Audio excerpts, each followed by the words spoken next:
എല്ലാവർക്കും സുഖല്ലേ? നമ്മൾ ഇന്ന് നമ്മുടെ ഈവനിങ് ഡിന്നർ ഉണ്ടാക്കാൻ പോവുകയാണ്. എഗ് പഫ്സും ഈ അവക്കാഡോ ഷേക്കുമാണ് ഇന്ന് ഉണ്ടാക്കുന്നത്. അപ്പോൾ പഫ്സിലേക്കുള്ള സാധനങ്ങളൊക്കെ ഇവിടെ റെഡി ആക്കിയിട്ടുണ്ട്. ഈ ഷീറ്റ് സൂപ്പർ മാർക്കറ്റിൽ നിന്ന് വാങ്ങിയിട്ടുള്ളതാണ്. ഇവിടെ അടുത്തുള്ള ലിഡിൽ നിന്നാണ് ഇത് വാങ്ങിയിട്ടുള്ളത്. ലിഡിലും ടെസ്കോയിലും ഇങ്ങനത്തെ ഷീറ്റുകൾ വാങ്ങിക്കാൻ കിട്ടും. നമ്മൾ 10 എഗ്ഗാണ് പുഴുങ്ങാൻ വെച്ചിട്ടുള്ളത്. അതിലേക്ക് 4 മീഡിയം സൈസ് ഉള്ളി സ്ലൈസ് ചെയ്ത് വെച്ചിട്ടുണ്ട്. പിന്നെ ഒരു പീസ് ഇഞ്ചി കട്ട് ചെയ്ത് വെച്ചിട്ടുണ്ട്. വെളുത്തുള്ളി ഇഷ്ടമുള്ളവർക്ക് അത് ചേർക്കാം. ഇവിടെ കുട്ടികൾക്ക് അതിൻ്റെ ടേസ്റ്റ് അത്ര ഇഷ്ടമില്ലാത്തതുകൊണ്ട് അത് എടുത്തിട്ടില്ല.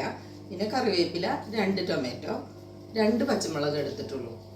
പിന്നെ ഈ ഒരു പാക്കറ്റിൽ 1 ഷീറ്റാണ് അതിലുള്ളത്. ഇതിന് നമുക്ക് 8 പീസാക്കി 8 പഫ്സ് ഉണ്ടാക്കാം. ഇതുകൊണ്ട് ഒരു ഷീറ്റും ഉണ്ട്.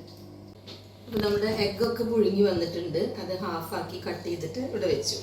ഈ മസാലകൾ ഒന്ന് കുക്ക് ചെയ്ത് സെറ്റാക്കി എടുക്കണം. അപ്പോൾ നമ്മൾ കുക്ക് ചെയ്യാൻ പോവുകയാണ് കേട്ടോ. മസാല റെഡിയാക്കാൻ പോവുക. ഗ്യാസ് ഓൺ ചെയ്തു. ഒന്ന് ചൂടാവട്ടെ. അപ്പം നമുക്ക് ആദ്യം ഉള്ളി ഇടാം. ഞാൻ അങ്ങനെ ചെയ്യാറ്. ഉള്ളി ഇട്ടിട്ട് ഒന്ന് ചൂടാക്കിയിട്ട് ഓയിൽ ഒഴിച്ചു കൊടുക്കും.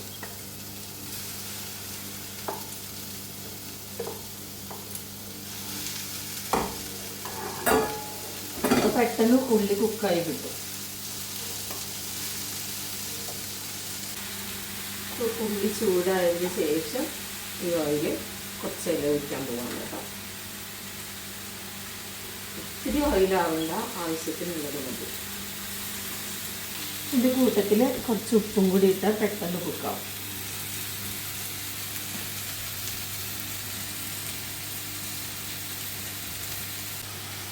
ഇതിപ്പോൾ ചെറുതായിട്ടൊന്ന് മൂത്ത് വന്നിട്ടുണ്ട്. അതിൻ്റെ മണം വരുന്നുണ്ട്. പക്ഷെ ഇത് നന്നായിട്ട് കുക്കാവണം. നമുക്ക് ഷീറ്റിനകത്ത് നിറയ്ക്കാനുള്ള മസാലയല്ലേ. ഇത് കുറച്ച് സമയം കൂടി വെയിറ്റ് ചെയ്യാം. ഈ ഉള്ളി ഇടുന്നതിന് കൂടെ തന്നെ നമുക്ക് ഇഞ്ചി, വെളുത്തുള്ളി, പച്ചമുളകൊക്കെ ഇടാം. നമ്മളിപ്പോൾ വെളുത്തുള്ളി എടുത്തിട്ടില്ല. പച്ചമുളക്, കറിവേപ്പിലൊക്കെ ഇട്ടിട്ട് ഇതിൻ്റെ കൂട്ടത്തിൽ തന്നെ ഇടാൻ പറ്റും. ഞാനത് പെട്ടെന്ന് വിട്ടുപോയി. ഇപ്പം ചേർത്താലും മതി കേട്ടോ.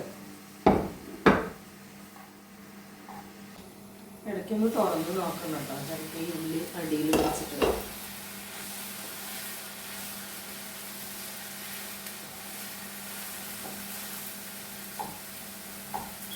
ഇപ്പോൾ ഉള്ളി നന്നായിട്ട് കുക്കായിട്ടുണ്ട് കേട്ടോ.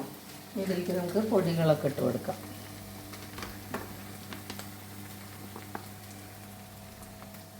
കുറച്ച് മഞ്ഞൾപ്പൊടി, ഒരു പിഞ്ച് കുരുമുളക് പൊടി,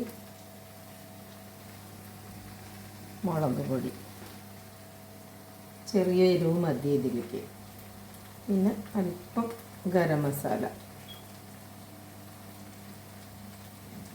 അത്രേ നമ്മൾ ഇടുന്നുള്ളൂ. ഇതിൻ്റെ പച്ചമണം ഒന്ന് മാറിയാൽ ടൊമാറ്റോ ചേർത്ത് കൊടുക്കാം. അപ്പോൾ പൊടികളുടെ പച്ചമണമൊക്കെ ഒന്ന് മാറിയിട്ടുണ്ട്. ഇനി നമുക്ക് ഈ ടൊമാറ്റോ ഇതിലേക്ക് ചേർത്ത് കൊടുക്കാം.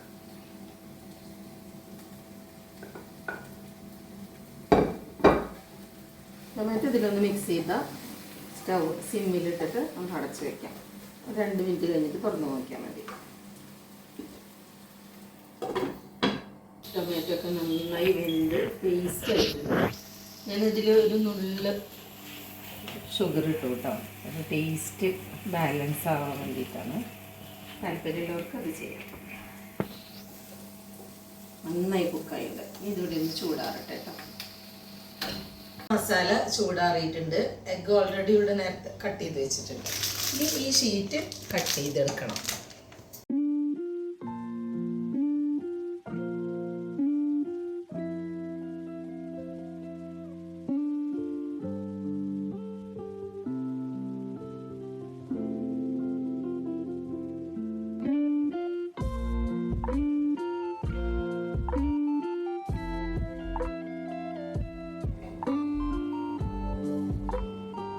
നമ്മൾ 8 പീസായിട്ട് ഇത് കട്ട് ചെയ്ത് വെച്ചിട്ടുണ്ട്. ഇത് കട്ട് ചെയ്ത് നമ്മളിതിൽ മസാലയൊക്കെ വെച്ച് അതിൻ്റെ മുകളിൽ എഗ്ഗും വെച്ചിട്ടുണ്ട് കേട്ടോ. ഇനി ഇത് നമുക്ക് ഇഷ്ടമുള്ള ഷേപ്പിൽ മടക്കാം. ഞങ്ങൾ സാധാരണ പഫ്സിൻ്റെ ഷേപ്പിലാണ് മടക്കുന്നത്. ഇത് കഴിഞ്ഞിട്ട് ഒരു എഗ്ഗ് ബീറ്റ് ചെയ്തിട്ട് ജസ്റ്റ് ഇതിൻ്റെ മേലെ ഒന്ന് ബ്രഷ് ചെയ്ത് കൊടുക്കുക. നല്ല ക്രിസ്പി ആയിട്ട് വരാൻ വേണ്ടിയിട്ടാണ് അത് അങ്ങനെ ചെയ്യുന്നത്. ബീറ്റ് ചെയ്തത് ഇവിടെ വെച്ചിട്ടുണ്ട്. ഇനി നമ്മളിത് ഇതിൻ്റെ മുകളിൽ ബ്രഷ് ചെയ്ത് കൊടുക്കുക. ഇനി നമുക്കിത് ഓവനിൽ വയ്ക്കാം.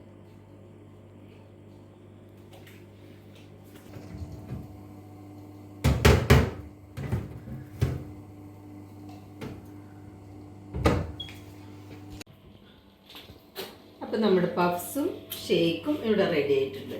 ഇതൊന്ന് ടേസ്റ്റ് ചെയ്ത് നോക്കാം.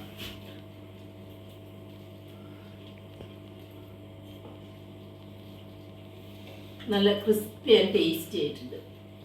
അപ്പോൾ എല്ലാവരും ഇതൊന്ന് പരീക്ഷിച്ച് നോക്കുക. ഇന്നത്തെ വീഡിയോ ഇത്രയേ ഉള്ളൂ. Tata, bye bye.